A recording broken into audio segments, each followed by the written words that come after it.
Okay, right now we're going to study the Bach two-part invention in C major. If you don't have the music, you really probably need to get it if you seriously want to study this. There's links to the music below. Bach two-part inventions in Sinfonia. You can get them at a discounted price. It's the Alfred edition, which is probably, in my opinion, it's the best edition.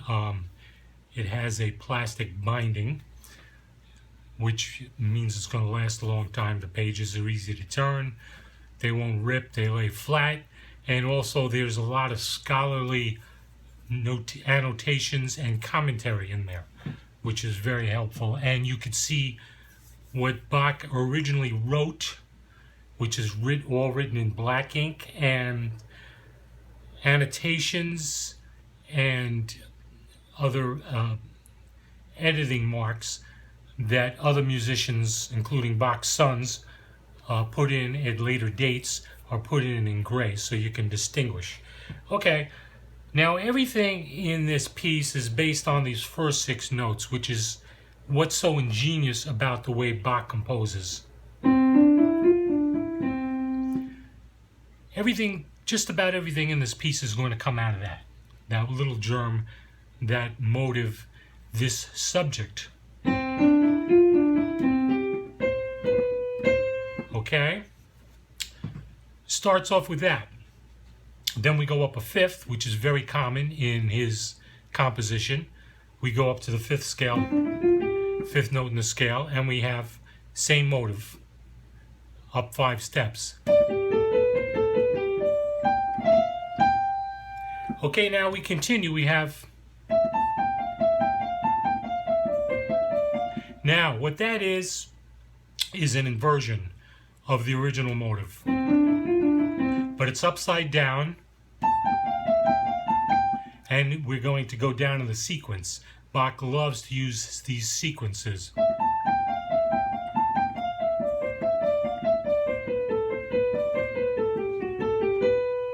Okay, that's back to the original motive, right side up, and then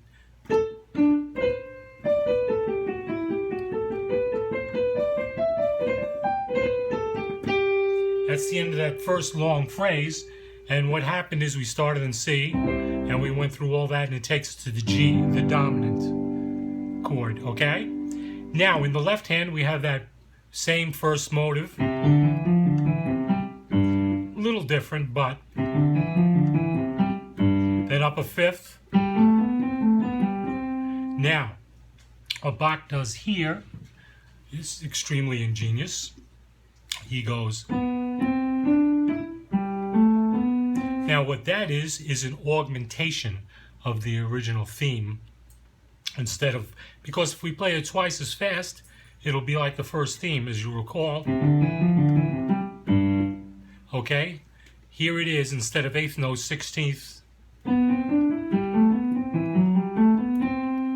Okay, so see, it's that same motive, only augmented, played twice as slow. So let's go from there.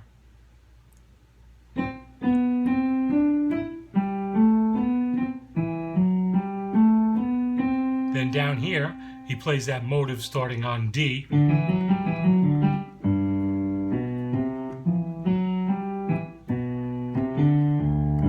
And that's how you end the first phrase in the left hand. I'm going to do both hands together very slowly. And this is a little nerve-wracking. It's harder to play it slower than fast.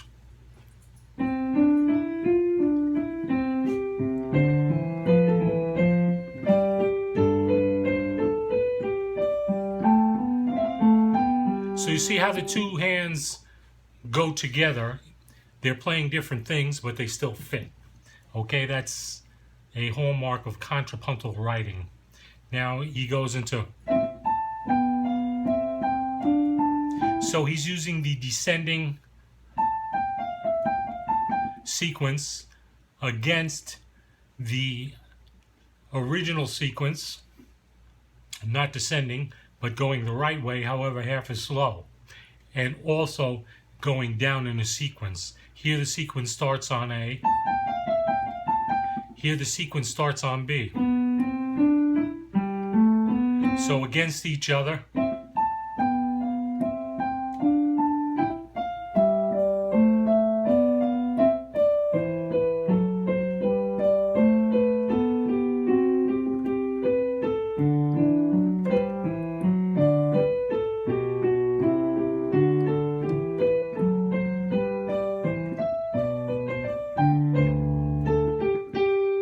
Okay, then he continues here.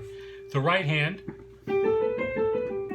that little motive, now in the key of G, the original subject. Up a whole step. Now inverted. Again inverted, up a whole step.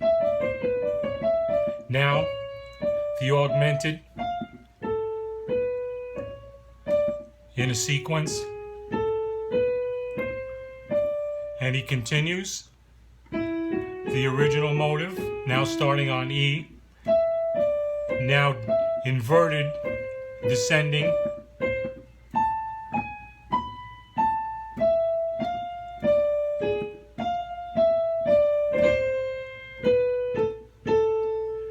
again descending, descending inverted rather. Okay, now upright, the original form, descending again, down a whole step. So a sequence, now the original form. Okay, now he's going to continue here and play a long sequence.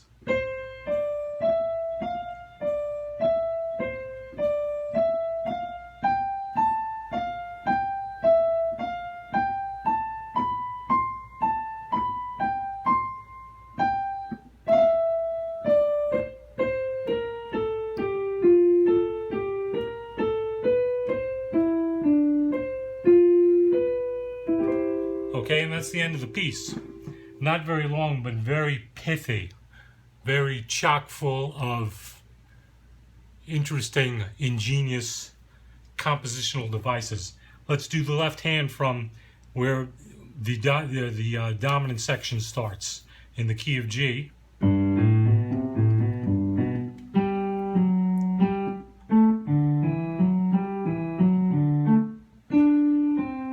So we're going to keep using that same little figure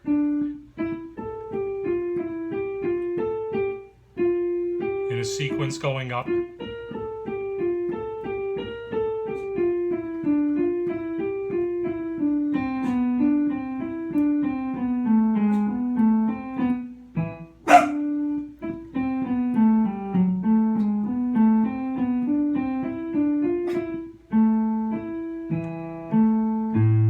Okay. My dog doesn't like that particular section. They're Dachshunds, they're much more partial to Wagner. I keep trying to tell them that Bach was a German composer, but they won't have any of that. Okay, let's continue. Okay, again, the motive upside down or inverted. Again, in the original form, ascending. But we have this long sequence. Inverted. Okay, original form, but we're going down in a sequence. Now the augmented form. Now the original.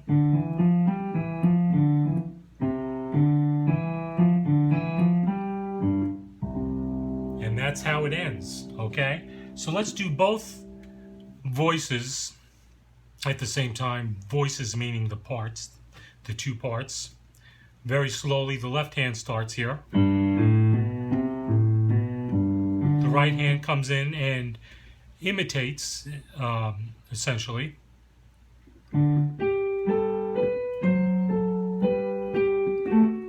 Same thing in D.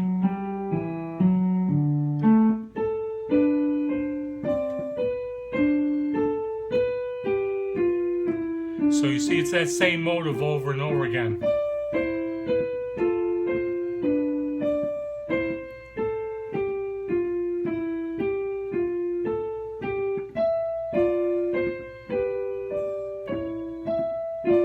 against the other. Now the right hand, we're going to have the augmented form.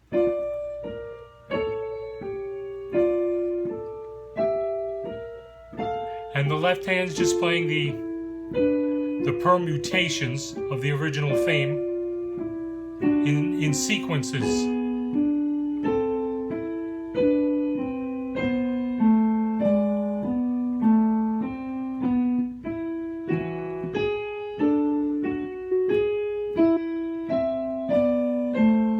Now they both play permutations of the original in variations and sequences.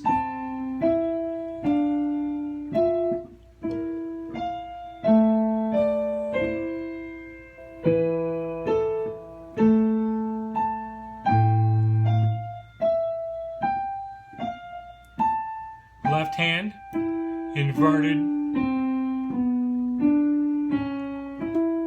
Right hand, original form but going down in the sequence.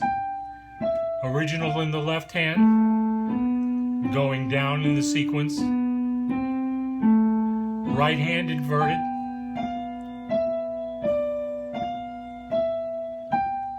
Left hand inverted.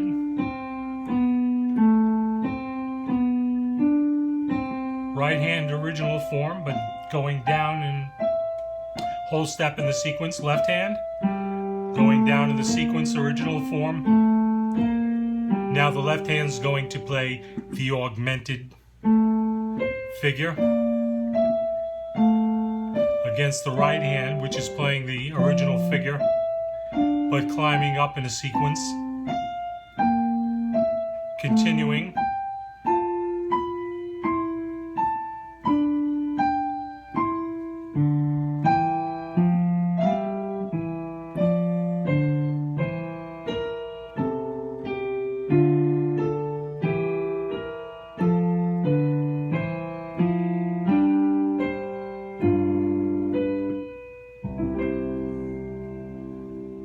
Okay, and that could probably be studied into infinity.